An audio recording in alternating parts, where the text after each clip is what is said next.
एक दिन हरिद्वार में गुरु नानक जी देखते हैं कि कुछ साधु एक लोगों के समूह को दूर रहने के लिए कह रहे थे, उन्हें नीच कह रहे थे। जब तक गुरु साहब वहां पहुंचे तब तक वह साधु जल्दी से वहां से जा चुके थे। आगे चलकर गुरु साहब देखते हैं कि वह साधु खाना तैयार करने के लिए एक रेखा खींच रहे थे, जिससे कोई उस रेखा को पार करके चौका जूठा न कर दे। यह देखकर गुरु साहब बोले, यह चौका तो पहले ही जूठा है। आपके द्वारा खींची हुई यह रेखा किसी काम की नहीं। आपने रेखा खींची कि कोई इसमें प्रवेश न करे, पर आपने खुद इसमें प्रवेश करके इसे जूठा कर दिया है, मैला कर दिया है। साधु पूछते हैं कि आप क्या बोल रहे हैं, हमने इसे कब जूठा किया, कब अपवित्र किया? तो गुरु साहब ने फरमाया, मन जूठ है, तन जूठ है, जिह्वा जूठी होए। भाव आप सोचते हैं कि केवल स्नान करने से हम स्वच्छ हो गए। नहीं, जब तक मन में जूठन है तब तक हम स्वच्छ नहीं हो सकते, क्योंकि जिसके मन में बुरे विचारों की, पापों की मैल है, उसका केवल मन ही नहीं बल्कि उसका तन भी जूठा हो चुका है, अपवित्र हो चुका है। और केवल मन और तन नहीं, उसकी जीभ भी जूठी हो चुकी है। तन मन जूठा होने के कारण आपने उन लोगों को बुरे बोल बोले, अपने से दूर रहने को कहा।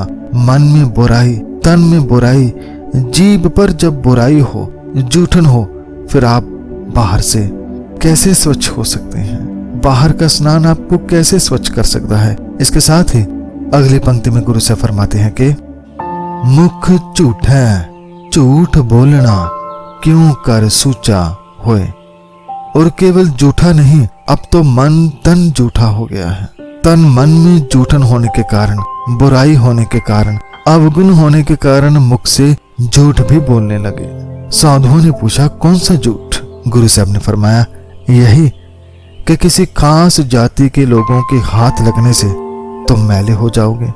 असल में हम उस दिन ही मैले हो जाते हैं, झूठ और झूठ से भर जाते हैं जिस दिन मन में मैले विचार आ जाते हैं, जिस दिन मन में नफरत आ जाती है। इसलिए मैला मन जो बोलता है केवल झूठ ही तो बोलता है, वह सत्य नहीं है। झूठ है कि केवल स्नान से तन स्वच्छ होता है, नहीं, केवल पानी से नहीं, इसे बानी भी चाहिए। और झूठ कहते हैं कि छोटे लोगों से दूरी बनाकर, नफरत फैलाकर हम स्वच्छ रह सकते हैं, हम अपवित्र होने से बच सकते हैं। बल्कि स्वच्छ तो वह हैं, पवित्र वह हैं जो सभी को बराबर जानते हैं, सब में एक रब को देखते हैं, कोई भेदभाव नहीं करते, वह स्वच्छ है।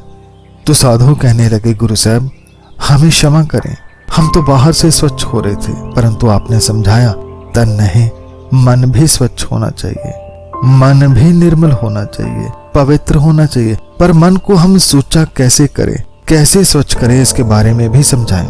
हम इस झूठ और झूठ से कैसे बाहर आए, कैसे खुद को साफ करें, हमें समझाए। तो गुरु साहब आखिरी पंक्ति में फरमाते हैं कि बिन अब शब्द ना मांझिए, साचे ते सच होए। बिन अब भाव बिना जल के, कौन से जल के? शब्द जल। शब्द जल बिना मन स्वच्छ नहीं होता। भाव शब्द में मन का स्नान करवाना है। एक शब्द ही है जो मन के विचारों को, विकारों को धो देता है और हमें साफ कर देता है, हमारे विचार शुद्ध कर देता है, हमें सत्य से जोड़ता है। शब्द में मांझा हुआ मन तन ना केवल स्वच्छ होता है बल्कि सत्य नाम द्वारा सत्य प्रभु को भी प्राप्त हो जाता है, जीवन को सत्यवादी बना लेता है, आनंदमय बना लेता है।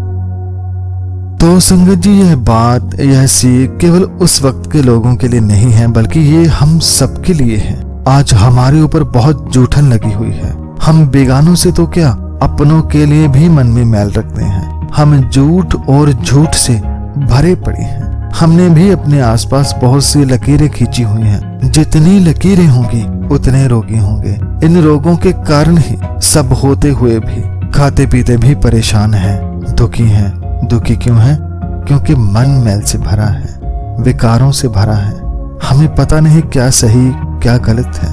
आइए अपने मनों को गुरु के शब्द से धोएं और रोज थोड़ा थोड़ा करके गुरु की वाणी को पढ़ें, समझें, ताकि जो मन की जूठन वह झूठ दूर हो और हम भीतर से स्वच्छ हो सके। संगत जी, याद रखिए कि आज के वक्त में सुंदर, धनवान सत्यवादी वही है जिसके विचार सुंदर हैं, जिसके विचार धनवान हैं, जिनके विचारों में सत्य है और हमें धनवान सुंदर व सत्य बनाते हैं। धन धन श्री गुरु ग्रंथ साहिब जी महाराज, जिनके अंदर असंख्य गुण हैं, प्रभु गुण हैं, जिन्हें जीकर मन रब से जुड़ता है, जिन्हें जीकर हम स्वच्छ होते हैं, जिन्हें जीकर हम एक से एक होते हैं, जिन्हें जीकर हर कोई उसका ही रूप लगता है। फिर किसी से कोई नफरत, कोई भेदभाव आदि नहीं रह जाता, हमारा सबसे प्रेम बन जाता है। धन्यवाद। वाहिगुरु जी का खालसा, वाहिगुरु जी की फतेह।